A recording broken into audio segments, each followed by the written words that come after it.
안녕하세요. 썰친입니다. 오늘의 사연은 홀로 되신 시아버지를 사랑하게 되었습니다. 라는 사연입니다. 좋아요, 구독, 알림 설정까지 부탁드릴게요. 안녕하세요. 저는 40살 재혼 10년차 되는 주부입니다. 고등학생 큰아들과 초등학생 아들 녀석이 있네요. 제 아들 2명은 서로 아버지가 다른 이부 형제 관계예요. 저의 얘기를 풀자면 짧은 생에 할 말이 참 많습니다. 제가 지금 남편과 재혼하기 전 13년 전쯤 제가 27살 때였을까요? 당시 유치원 다니는 첫째 아들 하나 키우고 있었습니다. 그때 저희 가족은 저와 아들 시아버지 이렇게 3명이서 한 가족으로 되어 있었네요.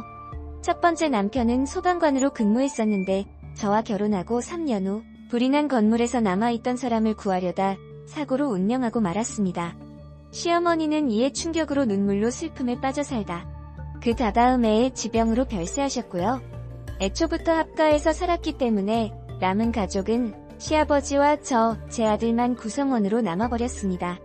시아버지께서는 제게 이제 남편도 없으니 나가서 사는 게 좋지 않니? 보험금이며 뭐며 받은 게 있으니 그걸로 더 조그만 집 한 채는 해주마. 하시는데 일단은 괜찮다고 했습니다.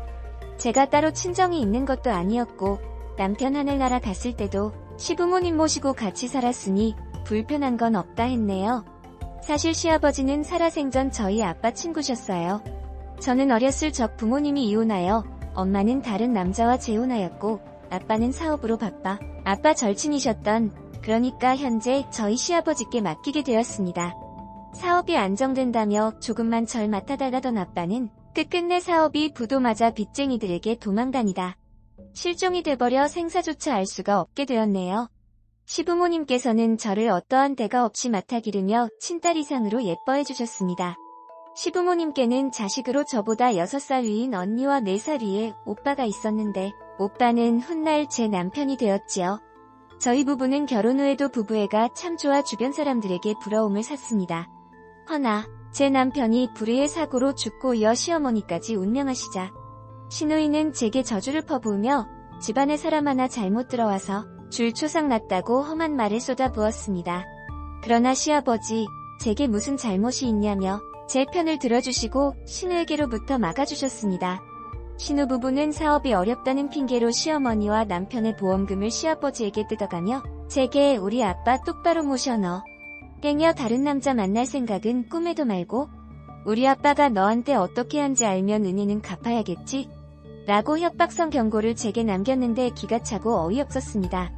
능력 없는 남자랑 사고쳐 결혼한 주제의 시내부 사업 미천으로 매번 밑 빠진 독에 물 붓느라 친정돈 다 털어간 여자가 뭐가 그리 당당하다고 제게 이러는 건지 우습기만 했네요. 시아버지는 제게 은인 같은 분이자 친아빠 이상이었기에 굳이 시누 말 아니더라도 제가 모시려 했습니다. 저와 시아버지 동거 생활은 편하게 흘러갔습니다. 시아버지께선 한 푼이라도 벌어야 하신다며 경비일에 취직하셨고 생활비 하라며 당신이 벌어온 돈 한 푼도 안 남기고 다 주셨습니다. 쉬실 때는 폐지 같은 걸 모으시면서 몇 푼 안 되는 돈으로 제 아들에게 필요한 것을 사주셨고 직장을 다니는 제가 행여 불편할까봐 시아버지께서 집안일 돕는 건 예사식이 되었습니다. 제 아들을 씻기고 먹이고 놀아주는 것도 시아버지가 도맡아 해주셨죠. 시아버지께 늘 감사하며 존경하는 마음으로 살았습니다. 그런데 어느 날 동네에 이상한 소문이 나고 있단 걸 알았어요. 바로 아래층에 부녀회장님이 살고 계셨는데 시아버지 출근길을 마중 갔던 제게 남의 눈 의식하며 물어보시더라고요. 내 말 오해하지 말고 들어. 혹시 시아버지랑 뭐 살림 차리고 그런 건 아니지? 라고 하시는데 저는 발끈 화를 내며 대체 그게 무슨 소리냐고 되물었더니 아니, 동네 사람들한테 시아버지랑 며느리 단둘만 부부처럼 사니까 눈초리가 별로 안 좋더라고. 왜 이상하잖아. 요새 딸하고 친정아버지도 같이 안 사는 판국의 시아버지랑 며느리가 웬 말이야?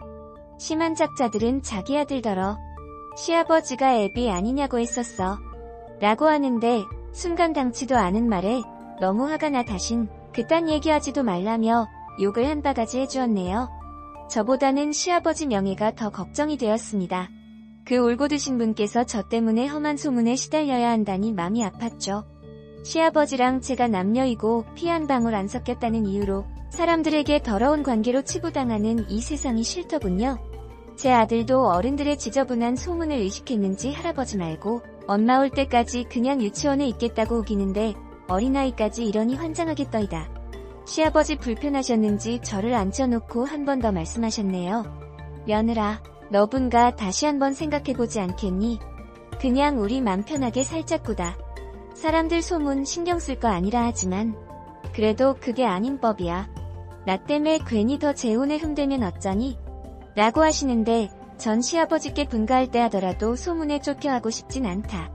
했습니다. 섣불리 소문에 휩쓸리다 저희만 더 이상해질 것 같고 제발 저린 걸로 보일 테니깐요. 굳이 이 동네에 목맬 것도 아니라면 차라리 다 같이 이사를 가는 편이 나았습니다. 그러다 저는 직장 친구에게 좋은 사람을 소개받아 예쁜 만남을 갖게 되었습니다. 하늘 날아간 남편처럼 자상하고 따뜻한 사람이었는데 제 현재 사는 처지를 뻔히 알고도 저 좋다며 진지하게 만나보자 하더군요. 저는 얼마 안 가 시아버지께 좋은 사람 있다고 고백했고 시아버지는 제게 잘했다며 당신 손으로 절 시집 보낼 수 있게 되어서 부끄럽지 않을 수 있게 됐다 했습니다. 대신 시아버지는 제게 한 가지 당부하시더군요. 며느라, 내 부탁이 있다. 네 남편들 사람한테 내가 시아버지가 아니라 그냥 친정아버지라고 얘기했으면 좋겠구나. 만약 내가 시아버지란 걸 네 남편들 사람이 알면 동네 소문처럼 흉하게 생각할지도 몰라. 넌 이제부터 내 딸이다 아가. 저 역시 남자친구한테 여태 시아버지랑 동거 중이라는 말을 차마 못하긴 했습니다만 시아버지께서 먼저 이렇게 말씀해주시니 그 배려가 어떤 맘인 줄 알기에 가슴이 쓰이더군요. 저는 시아버지가 시키는 대로 남자친구에게 제 친정아버지라 소개했고 상견례도 시아버지가 주도하시며 저희 귀한 딸 잘 부탁한다며 남자친구 부모님께 정중히 인사드렸습니다. 시아버지는 혼수며 예단이며 책잡힐까 싶어 넉넉하게 좋은 걸로 신경 써주셨고 끝까지 분에 넘치는 정을 베푸시니 결혼식 날 제 손을 잡아주시던 시아버지의 하이와 같은 그 맘에 눈물이 마르질 않았습니다. 홀로 남겨질 시아버지를 걱정하는 제 맘을 눈치챘는지 신랑은 기특하게도 시아버지를 같이 모시고 살자 했네요. 저는 신랑한텐 미안했지만 마다하지 않았으며 예전처럼 알콩달콩 오순도순 행복한 시간을 보냈습니다. 제 신랑은 저 못지않은 효심으로 시아버지를 지극정성으로 모셨고 시아버지 역시 백년 손님 대접해주며 잘해주셨어요. 제가 임신하고 나서는 제 아들까지 새 남자의 보필을 받으니 마치 여왕님이 된 것 같았습니다. 그날도 저와 시아버지 저희 남편이 오붓하게 식사를 하며 아들 재롱을 보고 있는데 갑자기 소식 없던 시누이가 불현듯 심해부와 함께 찾아온 게 아니겠어요? 시아버지와 저는 당황하며 어쩐 일이냐고 하니 시누이 난데없이 제 머리채를 잡아뒤 흔들더군요. 그러자 신랑이 제지하며 당신 누구냐고 하며 시누이를 밀어버리고 저를 보호했습니다. 시누이는 씩씩거리며 비아냥대네요. 너 내 동생 죽은 지 얼마나 됐다고 벌써 다른 놈이랑 붙어먹어서 애까지 뺐어. 그래놓고 우리 아빠랑 히덕대고 있어. 너 네 뱃속에 애는 네 남편 애 맞니? 동네 소문 흉흉했던데. 혹시 한재산 노리고 우리 아빠 애를 뵌 건 아냐? 라고 짓거리는데 저는 모욕감에 더 이상 참지 못하고 시누이의 뺨을 귀싸대기 내리쳤습니다. 그 입 함부로 놀렸다간 명예훼손으로 고소해버릴 줄 알아요. 저 이제 안 참아요. 뭐라고? 이게 감히 누굴 협박해? 너 한번 죽어볼래?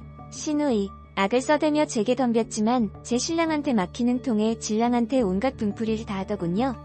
당신 제가 어떤 앤 줄 알아? 어릴 적 우리 집에 빌붙어 살면서 내 동생이랑 우리 엄마 잡아먹고 우리 아빠까지 홀린 불효우 같은 년이야. 지 살길 위해서라면 뭐든 할 년이니 아기 낳음 친자검사 꼭 한번 해보는 게 좋을 거야. 라고 하는데 시아버지 역시 인내심의 한계를 느끼셨는지 시누이의 뺨을 세차게 치셨습니다. 대체 원하는 게 뭔데 조용한 집에 쳐들어와서 행패야? 할 얘기 있음 나한테 해. 엄한테 잡지 말고 라고 불호령을 내리자 신우부부는 그제서야 말이 통하겠다 싶었는지 시아버지를 모시고 나갔습니다. 제가 안심을 한 것도 잠깐 신우 말에 충격받은 신랑이 남아있었습니다. 격분한 듯 소리 지르더군요. 솔직하게 말해. 지금 저 사람들이 한 얘기가 사실이야? 진짜 여태 내가 모신 분이 당신 친정아버지가 아니라 시아버지였어. 라고 하는데 입이 10개라도 할 말이 없었습니다. 그저 미안하단 얘기뿐이었어요. 남편은 제게 배신감에 울부짖으며 어떻게 날 속일 수 있어? 동네에 시아버지랑 이상한 소문은 뭔데? 도대체 품행을 어찌했길래 아이가 시아버지 애라는 말이 나와? 설마 진짜 시아버지 애일 수도 있는 거야? 말을 하는데 저는 아니라고, 다 믿지 말라고 했습니다. 다 헛소문이고 사람들 저질스런 말뿐이라고. 다만 시아버지를 친정아버지로 속이고 결혼한 건 잘못했으나 저분은 제 진짜 친정아버지 같은 분이라며 진심을 다해 고백했지만 신랑은 제 얘기를 들을 생각조차 안 한 뒤 집을 나가버렸습니다. 저 역시 처음부터 남편한테 솔직하지 못했다는 자책감에 후회하고 있을 때 시아버지가 들어오시며 신우랑 얘기가 잘 끝났다고 하더라고요. 그리고 긴 한숨을 쉬셨습니다. 나 이제 니들이랑 안 살고 우리 딸이랑 같이 살려고 해. 그래도 며느리보단 딸이 편하지? 네 신랑도 모든 걸 안 이상 나랑은 한 집에서 살기 어려울 거야. 내가 집 하나 마련해줄 터이니 그곳에서 내 걱정 말고 예쁘게 잘 살아. 하시는데 전 시아버지를 붙들고 죄송하다 하며 눈물 지었네요. 결국 시아버지는 신우 부부랑 합가하셨고 저희는 시아버지가 마련해준 집으로 이사가 살게 되었습니다. 크게 갈등을 빚진 않았지만 묘한 신경전과 경계 속에서 전 같은 행복은 없었습니다. 저는 아이를 낳았고 남편은 아이가 태어나자마자 정말로 친자검사를 진행해 친자임을 확인하고서야 아이를 거뒀습니다. 참 비참하고 굴욕적이더군요. 시아버지가 신우랑 같이 살게 된 후부턴 연락도 잘 안되고 제대로 찾아뵐 수도 없었습니다. 어쩌다 연락이 닿으면 그것도 신우의 방해에 안부조차 못 주고받았네요. 저 역시 아이 육아에 직장 다니며 바쁘게 살다 보니 제 가정 챙기기에 급급했습니다. 정신없는 시간을 보낸 몇 년 후 예상치 못하게 신우에게 연락을 받았네요. 우리 남편 사업이 잘 되어서 이번 주에 외국으로 이민가. 이제껏 우리가 아버지 모셨으니 앞으로는 올케가 우리 아빠 책임지도록 해. 하며 제게 주소를 하나 찍어주네요. 언제부터 주소가 따로였냐고 물었더니 대답을 안 해주더군요. 전 걱정이 되어 퇴근 후 바로 주소로 찾아갔습니다. 누추한 빈민촌 같은 뒷골목 높은 지대에 다 허물어가는 단칸방에 홀로 계시던 시아버지. 몇 년 만에 본 시아버지 모습은 제게 큰 충격이었습니다. 전 꾹 참고 참았던 그리움으로 눈물을 흘리며 시아버지를 일으켰습니다. 시아버지의 몸이 차가웠습니다. 맹골인 바닥에서 이불로 둘러싸 간신히 온기를 유지하셨더군요. 그 와중에 절 알아보시는데 시아버지. 제게 힘없이 미소 지으며 눈시울을 붉히시더군요. 우리 딸 왔구나 하시며 힘겹게 제 손을 잡아주시더이다. 이불을 거치니 앙상하게 야윈 몸이 드러났는데 제때 끼니조차 못 드신 것 같아 가슴이 메어지는 것 같았습니다. 몸에 마비가 왔는지 오른쪽 부분 거동이 힘드시더군요. 한참을 시아버지를 붙들고 울었고 시아버지 재산만 가로챈 뒤 이런 식으로 내팽개친 신우년의 천벌받을 짓을 결코 용서할 수 없었습니다. 전 119를 불러 얼른 병원으로 모셨고 의사 선생님께서는 동맥경화증, 일명 중풍초기라며 몸의 마비가 계속 진행될 거라며 마음의 준비를 하시고 재활치료에 힘쓰라더군요. 전 신우년을 법적으로 응징하려 했으나 시아버지는 그것도 딸 자식이라고 감싸는 통에 진행할 수 없었네요. 전 이번에야말로 신랑한테 모든 사실을 다 고백했습니다. 그리고 시아버지 우리가 전처럼 모시고 같이 살면 안 되겠냐고, 우리 전처럼 다 같이 행복하게 살면 안 되냐고 했더니 남편 혀를 내두르며 매몰차게 뿌리치더군요. 당신 친정아버지도 아니고 친딸도 버린 시아버지를 우리가 모실 이유는 없어. 정 모시고 싶으면 나랑 이혼하고 모셔. 라고 딱 잘라 얘기하니 저 역시 어쩔 도리가 없었습니다. 아이 때문에 가정을 버릴 수도 없었고 시아버지를 놓을 수도 없었고 진퇴양난에서 헤어나오질 못하겠더라고요. 결국 전 가정을 지키는 쪽을 택했고 대신 시아버지를 집 가까운 요양원에 모시기로 했네요. 또한 고민 끝에 직장을 관두고 요양보호사 자격증을 따 시아버지를 가까이 모실 수 있는 방법을 택했습니다. 처음에 부정적이었던 신랑도 제 진심이 통했는지 요즘은 마음을 열고 저를 많이 이해해주려고 노력하더라고요. 비록 제 뜻대로 할 수 없는 게 더 많지만 저희는 상황에 맞게 행복을 찾아가고 있네요. 제 생애 처음으로 따뜻함이란 걸 알게 해주신 저의 시아버지, 아니 제 아버지, 당신께 받은 사랑과 은혜를 돌려주는 건 저의 존재의 이유 중 하나가 되었습니다. 제 기도와 정성으로 저희 곁에 오랫동안 함께 하시길 바라며 언제나 사랑하고 감사합니다. 건강하세요 아버지. 오늘의 사연이었습니다. 여러분들의 생각은 어떠신가요? 여러분들의 생각을 댓글로 남겨주세요. 감사합니다.